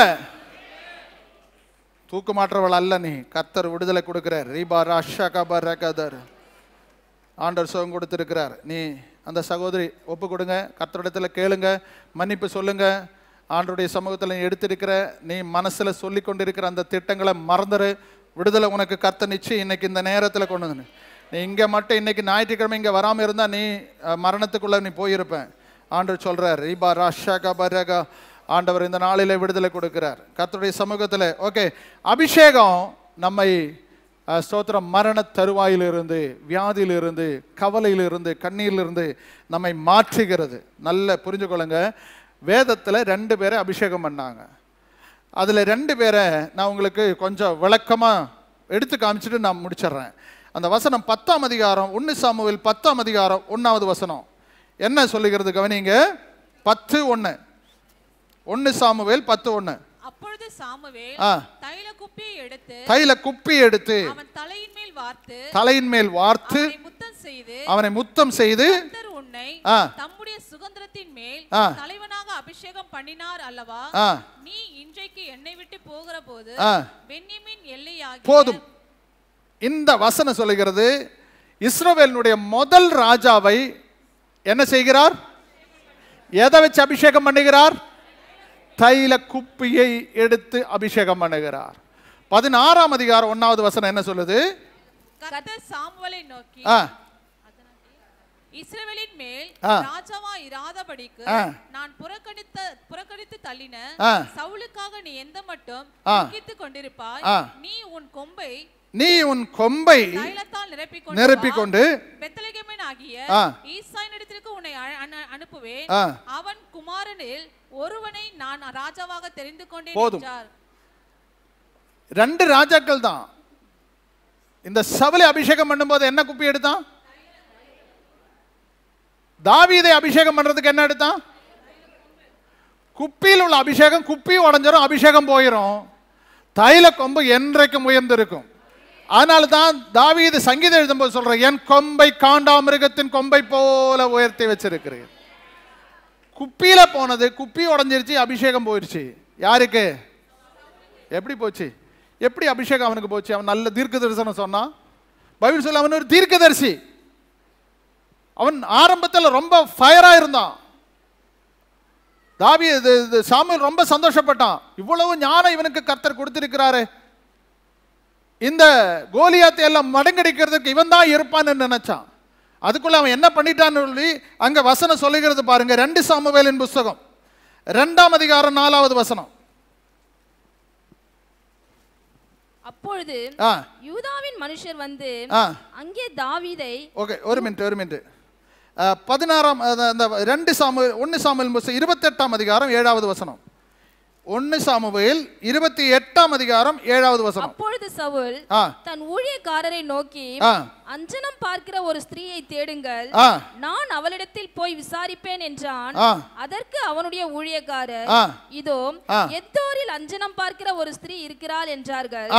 அப்பொழுது சவுல் வேஷம் மாறி வேறு வஸ்திரம் தரித்துக் கொண்டு அவனும் அவனோட கூட 2 பேரும் ராத்திரியிலே அந்த ஸ்திரீனிடத்தில் போய் சேர்ந்தார்கள். போதும்.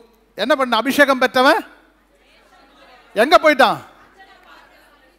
ஒரு அபிஷேகம் பெற்ற ஒரு தேவ பிள்ளை நாள் பார்க்கிறதுக்கு, குறி சொல்றதுக்கு, சத்தமா சொல்லுங்களேன், நீங்களே சொல்ல, உங்களுக்கு தெரியுமே, ஜோசியம், கைராசி, கிளி ஜோசியம், சொல்லுங்க, தெரிஞ்சது சொல்லுங்களேன். அவ்வளோதானா? இந்தூர்ல இருந்து வந்தவங்க கொஞ்சம் சொல்லுங்களேன், எனக்கு இதெல்லாம் என்னன்னு தெரியல. சிங்கங்கன்னி துணாமிருச்சம் மகரம் கும்பம் மீனம் இடவம் கற்கடம், என்னது அது? அது 12 மாசம் மலையாளத்தில். 12 மாசம் ஐயா. அந்த இது இவங்க எவ்வளவு ஏமாத்துறாங்க பாருங்க. ராசி அது சித்திரை, வைகாசி, ஆணி, ஆவடி, ஐப்பசி, புரட்டாசி, சொல்லுங்க, நீங்க சொல்லுங்க. ஜனவரி, பிப்ரவரி, மார்ச், ஏப்ரல் சொன்னது மாதிரி மலையாளத்தில் சிங்கம், கன்னி, துலாம், விருட்சம், மகரம், கும்பம், மீனம், இடவம், கற்கடகம். ரெண்டு விட்டேமா தெரியல, மலையாளமே எனக்கு தெரியலையே, அப்புறம் என்னது? ஓகே, அப்போ அந்த இது என்ன சொல்றாங்க இவங்க? அஞ்சனம் பார்க்கிறவங்கிட்ட போய், அபிஷேகம் பெற்ற நீ எங்க போலாம்? ஒரு பிரச்சனைனா எங்க போய் நிக்கணும்? தேவ சமூகத்தில் வந்து நிக்கணும். இவன் போய் அஞ்சனம் பார்க்கிறவங்கிட்ட பற்றி எப்படி போனானா? ஒயிட் அண்ட் ஒயிட் இருந்தவன் கருப்பு ட்ரெஸ் போட்டுட்டு போறான். ஓ, அஞ்சனம் பார்க்கிறவங்கிட்ட அப்படித்தானே போனோம். வேஷம் மாறி போனா. அடுத்த வசனத்தில் வாசிக்கும் போது ஒரு ஈட்டி அவங்ககிட்ட இருந்தது, அது நேர தரையில குத்துனான், அது மேல படுத்தான், சாகலை. கூட்ட வந்தவன் சொன்னா என்ன நல்ல குத்து, செத்தே போயிட்டான். அபிஷேகம் பெற்றவனுடைய முடிவை கொஞ்சம் பாருங்க. அவன் அபிஷேகம் பெற்ற தாவீது, அவன் தேவனுடைய சமூகத்தில் வர வர, சத்தமா சொல்லுங்க, சபையில வந்துட்டு நீங்க வர வர என்ன ஆகணும்? விருத்தி ஆகணும். நான் பஞ்சம் பட்டினியில் ஆண்டவரை தேடி வந்தேன் பாஸ்டர், இப்ப நான் நல்லா இருக்கேன், என் பிள்ளைகள் நல்லா இருக்காங்க, என் கணவன் மனைவி நல்லா இருக்காங்க. இத கேட்கணும் சபையில. ஆமே, நான் நல்லா வந்தேன், சபைக்கு வந்தா ஒண்ணுமே இல்லாம போயிட்டேன்னு யாராவது சொன்னா நீ சரியில்லைன்னு அர்த்தம், உன் மேல இருக்கிற அபிஷேகம் சரியில்லைன்னு அர்த்தம். ஆண்டவர் நாளுக்கு நாள், பைபிள் சொல்லுது, சவுலுடைய குடும்பத்துக்கும் தாவீதுடைய குடும்பத்துக்கும் நெடுநாள் யுத்தம் நடந்துட்டு இருக்கு. பைபிள் சொல்லுது, தாவீதின் குடும்பம் நாளுக்கு நாள் பலப்பட்டான், சவுலின் குடும்பம் இன்னும் சொல்ல போனா பைபிள்ல சரியா படிச்சா 180 பேர் சவுலுடைய குடும்பத்துல, ஆனா 42 பேர் தான் தாவீதினுடைய குடும்பம். அப்ப மெஜாரிட்டி யாரு? 42 எங்க இருக்கு? 170 எங்க இருக்கு? 170 42 நெடுநாள் யுத்தம் நடக்குது. ஆனா பைபிள் சொல்லுது, சவுல் கொன்றது 1000, தாவீது கொன்றது. கரங்களை தட்டி சொல்லுங்க. உங்க மேல அபிஷேகம் இருந்தா அந்த அபிஷேகம் எல்லாவற்றையும் ஜெயிக்க முடியும். ஹல்லேலூயா. உங்க மேல அபிஷேகம் இருந்துச்சுன்னு வச்சுக்கோ, நீ 1000 பேருக்கு சமம். சத்தமா சொல்லுங்க. ஹல்லேலூயா. உங்க மேல அந்த அபிஷேகம் நிலைச்சு நின்னா 1000 பேர் வந்தாலும் அது உன்னை அணுகவே அணுகாது. உன் பக்கத்தில் 1000 பேரும் 10,000 பேரும். அதனால தான் தாவீதுக்கும் இது சொல்றேன், தாவீது கொன்றது, சவுல் கொன்றது 1000, தாவீது கொன்றது 10,000. இப்ப சொல்லுங்க, வல பக்கத்தில் 1000 பேரும் இடப்பக்கத்தில் 10,000 பேர் வந்தாலும் அது என்னை அணுகாது. என் கண்களால் மாத்திரம் நீ அதை பார்த்து துன்மார்க்கருக்கு வருகிற பலனை காண்பாய். அப்படின்னு என்ன அர்த்தம்? உனக்கு எதிராக எழும்புகிற எந்த துன்மார்க்கனும் உன்னை ஒண்ணுமே செய்ய முடியாது. உன்னை தொடுகிறவன் என் கண்மணியை தொடுகிறான். இது கர்த்தர் உனக்கு கொடுத்த சுதந்திரம். உனக்கு கொடுத்திருக்கிற அபிஷேகத்தை நீ காத்துக்கொள். உனக்கு கொடுத்திருக்கிற வல்லமை. ஞாயிற்றுக்கிழமை மட்டும் வரும்போது கைத்தட்டி அந்நிய பாஷை பேசுறது அல்ல. நீ வண்டி ஓட்டிட்டு போகும்போதும், வண்டி ஓட்டிட்டு போகும்போது ஐயா அந்நிய பாஷை பேசிட்டு போன்னு சொல்லி கண்ணு மூடிட்டு போனா அவ்வளோதான். அதை நான் சொல்லலை. நல்ல கண்ணு திறந்து நல்ல ஸ்தோத்திரம். கார் ஓட்டிட்டு போகும்போது, பைக் ஓட்டிட்டு போகும்போது நல்ல கண்ணை திறந்து உங்க ஆவியானவருடைய அசைவாடுதல் உங்க உள்ளத்துல உணரட்டும். நீங்க பேச பேச பேச கர்த்தருடைய மகிமை உங்க மேல வெளிப்பட போகிறது. அந்த அபிஷேகம் தான் உங்களை உயர்த்த போகிறது. அந்த அபிஷேகம் தான் உங்களை ஆசீர்வதிக்க போகிறது. அடுத்தது 6வது, என் தலை எண்ணெயால் அபிஷேகம் பண்ணி என் பாத்திரம் நிரம்பி வடிகிறது. பரிபூர்ண ஆசீர்வாதத்துக்கு அடையாளம். அப்ப அபிஷேகம் பெற்றவனை கர்த்தர் என்ன செய்வாரா? சத்தமா சொல்லுங்க. ஹல்லேலூயா. 3 காரியங்கள் நடக்குது. பரிபூர்ண நன்மை, பரிபூர்ண சமாதானம், பரிபூர்ண ஆனந்தம். ஒன்று வாசிக்கிங்க பார்க்கலாம். உபாகமம் 30:8வது வசனம். உபாகமம் 30:8. இந்த வசனம் என்ன சொல்லுது? நீயோ மனம் திரும்பி கர்த்தரின் சத்தத்திற்கு செவி கொடுத்து நான் இன்று உனக்கு கற்பிக்கிற அவருடைய எல்லா கற்பனைகளையும் செய்வாய். அப்பொழுது உனக்கு நன்மை உண்டாகும்படி உன் தேவனாகிய கர்த்தர் உன் கைகள் செய்யும் எல்லா வேலைகளிலும், உன் கைகளிலே செய்கிற பரிபூர்ணமாய் எல்லா வேலை, உன் கர்ப்பத்தின் கனி, உன்னுடைய பிள்ளையினுடைய கனி, உன் மிருக ஜீவன், உன்னுடைய மிருக ஜீவன், உன் நிலத்தின் கனி, உன் நிலத்தில் இருக்கிற கனி உனக்கு பரிபூரணம் உண்டாக செய்வார். என்ன உண்டாகும்? உன் தலையை எண்ணெயால் அபிஷேகம் பண்ணுகிற ஒரு தேவ பிள்ளை பாத்திரம் என்ன செய்யுமா? பரிபூரண ஆசீர்வாதம். எத்தனை பேர் சொல்றீங்க? பிரதர், உங்களுக்கு abundantly blessing. என்ன சொல்றாரு? abundant blessing, பரிபூர்ண ஆசீர்வாதம் கொடுக்க போறார். பக்கத்துல கரம் பிடிச்சு சொல்லுங்க. இங்கிலீஷ் வேண்டாம், தமிழே சொல்லுங்க. பரிபூர்ண ஆசீர்வாதத்தை கர்த்தர் உனக்கு தர்றார். ஆமென். அப்ப பரிபூர்ண ஆசீர்வாதம். அப்ப 2வது பரிபூர்ண சமாதானம். எரேமியாவின் புத்தகம் 33:6 வாசிங்க. இதோ நான் அவர்களுக்கு சௌக்கியமும் ஆரோக்கியமும் வரப்பண்ணி அவர்களை குணமாக்கி அவர்களுக்கு பரிபூரண சமாதானத்தையும். இன்னைக்கு சபையில வந்திருக்கிற எல்லாருக்கும் என்ன செய்ய போறாரா? பரிபூர்ண சமாதானம். 3வது பரிபூர்ண ஆனந்தம். சங்கீதம் 16ஆம் சங்கீதம் 11வது வசனம். 11:16-11. ஜீவ மார்க்கத்தை எனக்கு தெரியப்படுத்துவீர். உமது சமூகத்தில் பரிபூர்ண ஆனந்தமும் உம்முடைய வலது பாரிசத்தில் நித்திய பேரின்பமும் உண்டு. அப்ப இந்த பரிபூர்ணம் என் பாத்திரம் என்ன செய்கிறது? ஞாயிற்றுக்கிழமை வந்திருக்கிறவங்க எல்லாரும் சொல்லுங்க, என் பாத்திரம் நிரம்பி வழியணும். ஆமென். கையிட்டு செய்கிற வேலையில் ஆசீர்வாதம். வீட்டில் எல்லாரும் ஆசீர்வதிக்கப்பட்டவங்க. சம்பளம் வாங்க அடுத்த வருஷம் பார்த்தீங்கன்னா டபுளா மாறிடணும். குடும்பத்தில் பற்றாக்குறையெல்லாம் நிறைவான மாற்றணும். ஒரு பைசா கொண்டு போய் ஹாஸ்பிட்டலுக்கு கொடுக்காதபடி கர்த்தர் நடத்தணும். வீண் செலவுகள் வராதபடி கர்த்தர் நடத்தணும். ஆமென். ஒருத்தர் சொன்னார், பாஸ்டர் கர்த்தர் கிருபையா உடம்பெல்லாம் நல்லா வச்சிருக்கிறான், ஆனால் 12 மொழி எழுதுனாரு. அது என்ன செலவு? 12 ஃபங்க்ஷன் போய் 12 மொழி எழுதுனேன். அது போயிடுச்சு இல்லை? அது அவங்க குறித்து வச்சுருப்பாங்க, இந்த மொழி எழுதுங்கணும், இந்த மொழி. கொஞ்சம் கூட கொடுக்கலன்னா அவங்க திட்டுவாங்க, நீ என்னடா எழுதுன, இத்தனை வருஷம் ஆச்சு நான் கொடுத்து நீ இத்தனை மொழி. ஆண்டவர் ஒரு சம்பூர்ண ஆசீர்வாதம் இன்னைக்கு கர்த்தர் நமக்கு தருகிறார். எத்தனை பேர் சொல்கிறீங்க? பிளஸ்ஸிங்காக இருக்குங்க பிரதர் சிஸ்டர், ஒரு பிளஸ்ஸிங்காக இருக்கணும். ரட்சிக்கப்பட்டு கர்த்தருடைய பிள்ளைகள் ஆலயத்தில் வருகிற பிள்ளைகளுக்கு தசமாவும் கொடு, காணிக்க கொடுனால சொல்லக்கூடாது. அது அவங்களுக்கு ஆவியானவர் உணர்த்துவார். அப்போ தேவ பிள்ளைகளே, நம்முடைய பிளஸ்ஸிங் எதில் இருக்கு? கர்த்தர் என்று சொல்ற நம்முடைய பாத்திரம் நிரம்பி வழியணும். அந்த நிரம்பி வழிகிற ஒரு ஆசீர்வாதம் சபையில் விசுவாச பிள்ளைகளுக்கு கர்த்தர் கொடுக்கணும். அதான் சபையில் எல்லாரும் ஆசீர்வாதமாக இருக்கணும். சபையில் வந்து வெறுமையாக வந்தவங்க எல்லாம் நிறைவாக இருக்கணும். சபையில் ஆசீர்வதிக்கப்பட்டவங்களாக இருக்கணும். உங்கள் வேலை, உங்கள் காரியங்கள், உங்கள் பிஸ்னஸ், உங்களுடைய ஸ்தோத்திரம் எல்லா காரியங்களும் ஆண்டவர் பிளஸ்ஸிங்காக கர்த்தர் மாற்றணும். அதுதான் பாத்திரம் நிரம்பி வடிகிறது. அடுத்தது கர்த்தருடைய வீட்டில், கர்த்தருடைய வீடுன்னா நமக்கு 3 வீடு இருக்கு. ஆமென். நமக்கு எத்தனை வீடு இருக்கு? சொல்லுங்க பார்க்கலாம். தாய் வீடுன்னு சொல்லுங்களேன். தாய் வீடு சங்கீத சாங் ஆஃப் சோலமன், அதாவது உன்னத பாட்டு வாசிங்க 3:4. நான் அவர்களை விட்டு கொஞ்ச தூரம் கடந்து போன உடனே என் ஆத்தும நேசரை கண்டேன். அவரை நான் என் தாயின் வீட்டிலும் என்னை பெற்றவளின் அறையிலும் கொண்டு வந்து. எங்க வீடு? முதல் வீடு என்ன வீடு? சத்தமா சொல்லுங்களேன். ஏசாயா 56:7 வாசிங்க.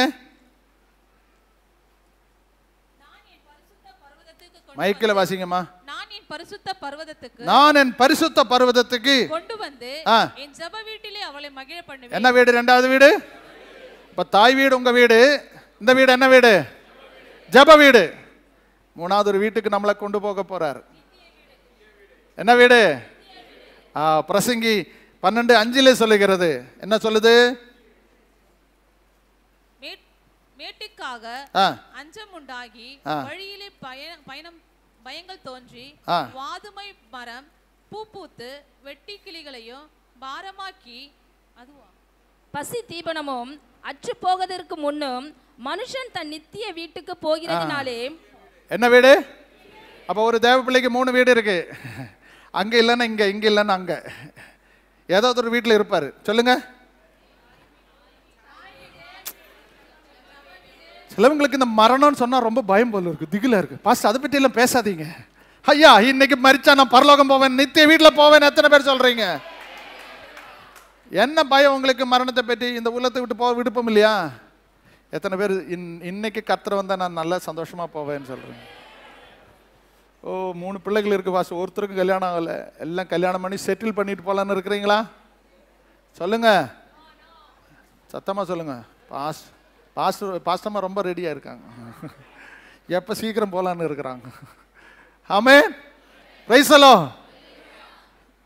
செட்டில்மெண்ட் எல்லாம் கர்த்தர், நம்முடைய செட்டில்மெண்ட் எல்லாம் செட் பண்ணிட்டு நம்ம போகணும். நினைக்க இன்னைக்கு கர்த்தர் வந்தாலும் சந்தோஷமாக போயிடுவேன். என்ன நம்பிக்கைன்னா, நானும் என் குடும்பமும் கர்த்தரை சேவிக்கிறதுனால ஒரு ஆத்மா கூட இந்த பூமியில் விட்டுட்டு போகாமல் அனைத்தும் பரலோகத்தில் கர்த்தர் போயிடுவார். அப்போ ரட்சிக்கப்பட்ட ஒரு விசுவாசியினுடைய சந்தோஷம் என்னென்னா, கணவன் மனைவி பிள்ளைகள் இயேசு இன்னைக்கு வந்தால் எல்லாரும் பரலோகத்துக்கு போயிடுவாங்க, குடும்பமாக போயிடுவாங்க. Amen, praise the Lord, praise the Lord, hallelujah. போன வாரம் நான் சொன்னேன், எங்கே ஒரு மீட்டிங் நடந்த இடத்துல சொன்னேன், பரலோகத்தில் போய் கல்யாணம் நடக்க போகுது. கல்யாணம் நடக்கும்போது உங்களை வரிசையாக நிற்க வைப்பாங்க, உங்கள் ஹஸ்பண்ட் ஒய்ஃபு இல்லையா? அதனால தான் கணவன் மனைவி ரட்சிக்கப்பட்டு ஆலயத்தில் வரும்போது சந்தோஷமாக கர்த்தருடைய ஆலயத்தில் வந்து ஜெபிக்கணும், ஆராதிக்கணும். இப்போ இங்கே மணவாளன் இயேசு உட்கார்ந்துருக்கிறார், மணவாட்டி சபை, நீங்கள் சபை. இப்போ நடுவில் ஒருத்தர் வருவார். யார் நடுவில் வர்றது? யார்?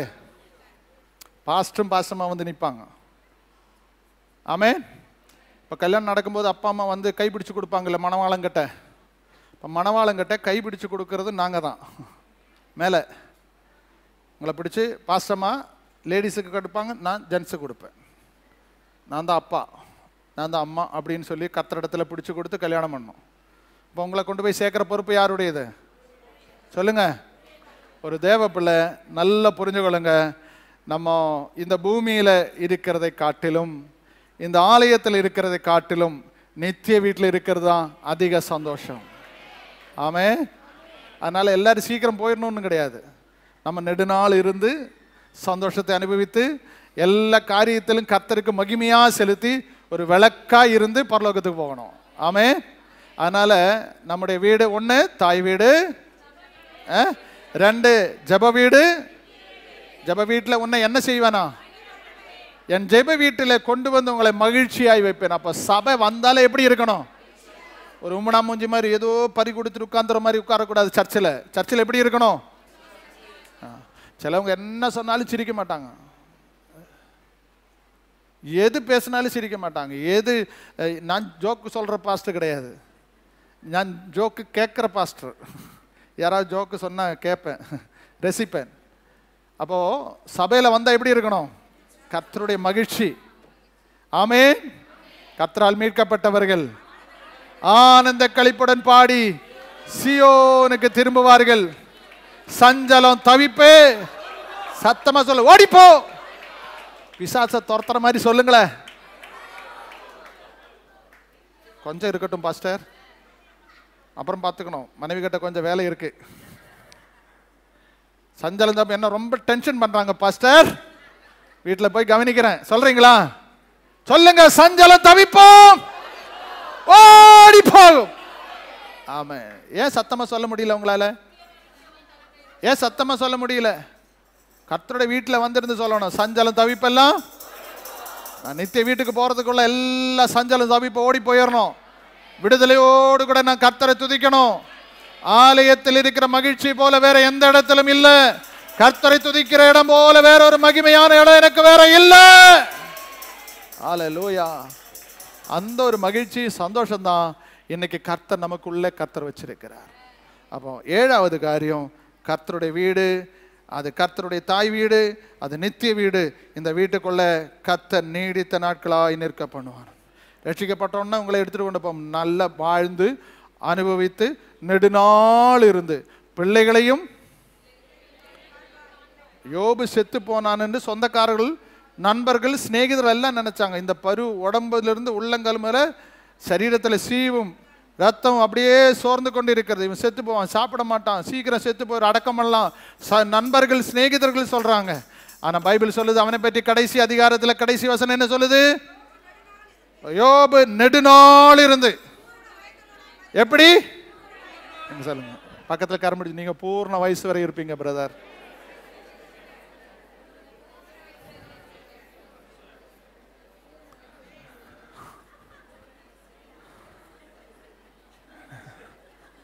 நீ நூஞ்சான், உன்னை பார்த்தா நாளைக்கே போயிடுற மாதிரி இருக்குன்னு அப்படியே சொன்ன. நீ நல்லா இருப்பீங்க பிரதர்.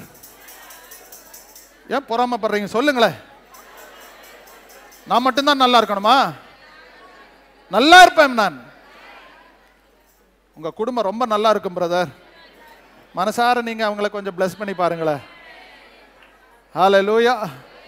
கர்த்தருடைய வீட்டில், ஆண்டவருடைய ஆலயத்தில் 50 வருஷம் 60 வருஷம் ஆலயத்தில் இருக்கணும். அதுதான் நீடித்த நாட்கள். கர்த்தருடைய வீடு நீங்க வந்திருக்கிறீங்க, ஆயுச கர்த்தர் பூர்ணப்படுத்துவார். ஆமென். உங்க வயது வர வர வர என்ன வயது மேல? கழுகுக்கு சமமான வயது போல, வால வயது போல. ஹல்லேலூயா, ஹல்லேலூயா. ரட்சிக்கப்பட்டவங்க பாருங்க, 25 வருஷம் 35 வருஷமா விசுவாசிகளா இருக்கிறாங்க. அவங்க இன்னைக்கு நல்ல தெம்பா இருக்கிறாங்க. என்ன டை அடிச்சோ இல்லையா அதெல்லாம் வேண்டாம் வேற, ஆனா நல்ல தெம்பா இருக்கிறாங்க, நல்லா நடக்கிறாங்க, ஓடுறாங்க, செய்யறாங்க, உழைக்கிறாங்க, எல்லாம் செய்யறாங்க. வால வயது போல. நாட்கள் வயசாக ஆக ஆக நம்ம என்ன ஆயிருக்கிறோம்? கர்த்தருடைய ஆலயத்துல. சத்தமா சொல்லுங்க. ஹல்லேலூயா, ஹல்லேலூயா. வயசானவங்க நினைச்ச நான் ஒரு வாலிபன் நீங்க நினைச்சுக்கணும். ஆமே. வயசானவங்க நினைக்கணும், தலையில முடியெல்லாம் கொட்டி போச்சுன்னா பரவாயில்ல, நான் ஒரு யூத், நான் ஒரு யங் மேன் அப்படின்னு சொல்லணும். நீங்க கர்த்தருடைய சமூகத்தில் சொல்லி பாருங்க, உங்களை யங்கா மாத்திடுவாங்க. நீங்க வேற எது சாப்பிட வேண்டாம், அந்த யங் உங்களுக்கு அந்த ரத்தம். ஆமென். இந்த கால வேளையில 30வது வயசினுடைய ரத்தத்தை தான் கர்த்தர் உங்களுக்கு எனக்கும் கர்த்தர் ஊற்றி கொடுத்தார். வாலு வயதினுடைய ரத்தம் தான் இயேசு நமக்காக கல்வாரி சிலுவையில சிந்தப்பட்ட ரத்தம். அந்த ரத்தத்தை கொடுத்துதான் இந்த சபை கர்த்தர் விலைக்கு வாங்கி இருக்கிறாரு. அந்த பலன் உங்களுக்குள்ள இருக்கட்டும். அந்நாளில் இருந்த பலன் யார் சொல்றாரு? காலேப் சொல்ற, அந்நாளில் இருந்த பலன். ஹல்லேலூயா. மோசேனை அழைத்த நாளில் இருந்த பலன் இந்நாள் வரைக்கும் எனக்கு கர்த்தர் கொடுத்தாரு. சொல்லுங்க, எனக்கு இந்நாள் வரைக்கும் அந்த பலன் இருக்கிறது. என்னைக்கு நான் ரட்சிக்கப்பட்டையோ இன்னைக்கு வரைக்கும் அந்த பலனை கர்த்தர் எனக்கு தந்திருக்கிறார். ஆமென்.